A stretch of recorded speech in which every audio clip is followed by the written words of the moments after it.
Hey, hello, channel. Anyway, today we are talking about gun control. I have this kind of weird experience, and actually, I learned quite a lot from it.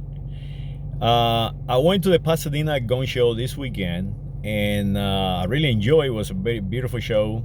Actually, got me a few cents, and the prices were amazing.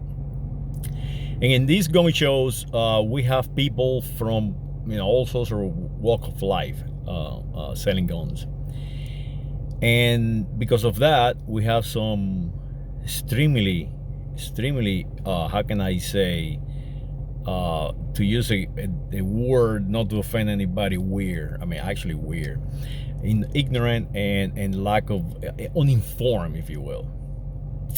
So I'm going to tell you what happened to me, so you can see where we at as a country. There is a fellow at the gun show that I know him for like 5-6 years, since I've been going to gun shows in Texas, and his name is Marty. And Marty is a ex or retired United States Air Force fighter pilot, and this guy is a player. Talk to him. I mean, this guy is knowledgeable, not just about aviation, but about everything you can talk to him about. And every single time to the gun show, actually, I go out there just to talk to Marty and to talk to several friends that I have, like Menno Cal. Menno Cal is the son or the grandson of the president of Cuba in the 1930s. President Menno Cal. So I mean, these guys have tremendous amount of education in background. They're like mine. We have similar backgrounds.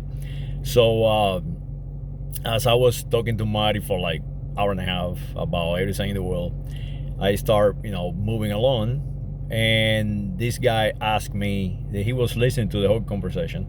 He asked me where I was from. So I told him that I was born in the island of Cuba in the Caribbean. And he looked at me with these eyes like, you don't look like a Cuban. So right away, I know he was assigning me an identity. So it is my job when somebody is confused, is uninformed. I always try to how can I say, educate them. So that was my purpose. Try to educate them, to educate him.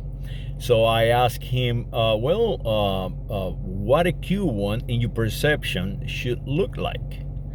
So he say, should be darker, but with this intonation, with this tone like aggression, And I say, let me ask you something, sir. What nationality are you?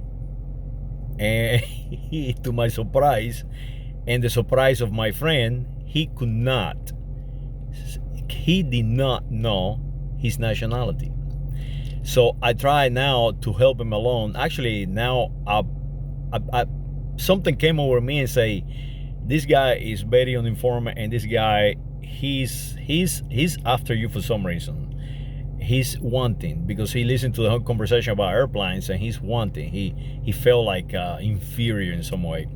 So I realized that right away. So I say, your nationality, sir, is white.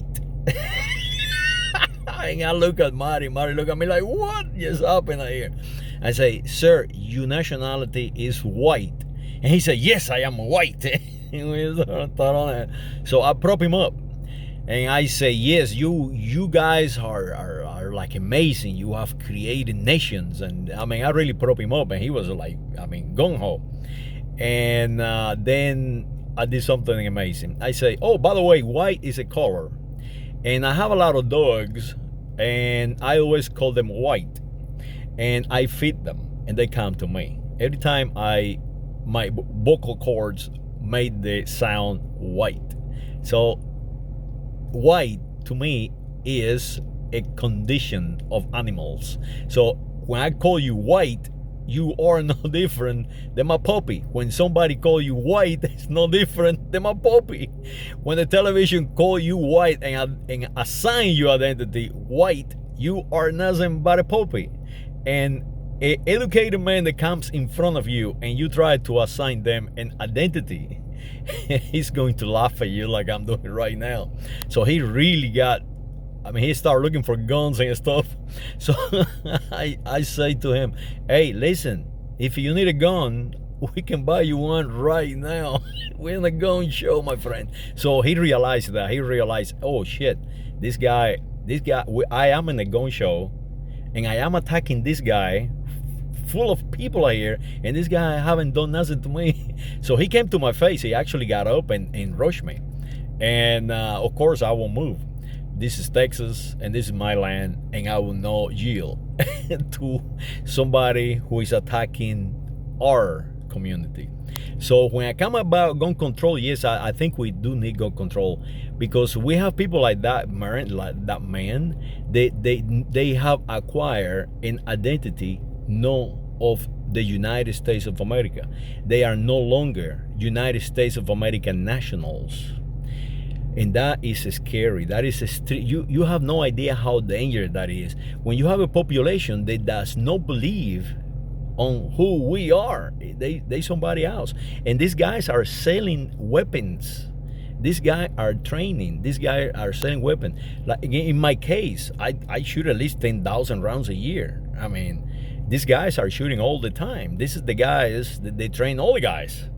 So yes, we do need gun control. I think we need to go around and just ask people, are you white? What nationality are you? And then when they say I am white, hey, guess what? You are my enemy. Literally, you are the enemy of the United States of America, because you're no longer a United States of America national. You're somebody else. It's just as simple as that.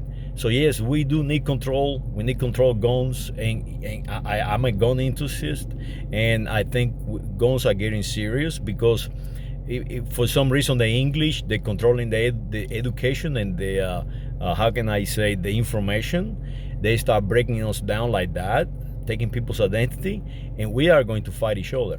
It's just like that, you know. It will be chaos. It will be the end of the United States of America.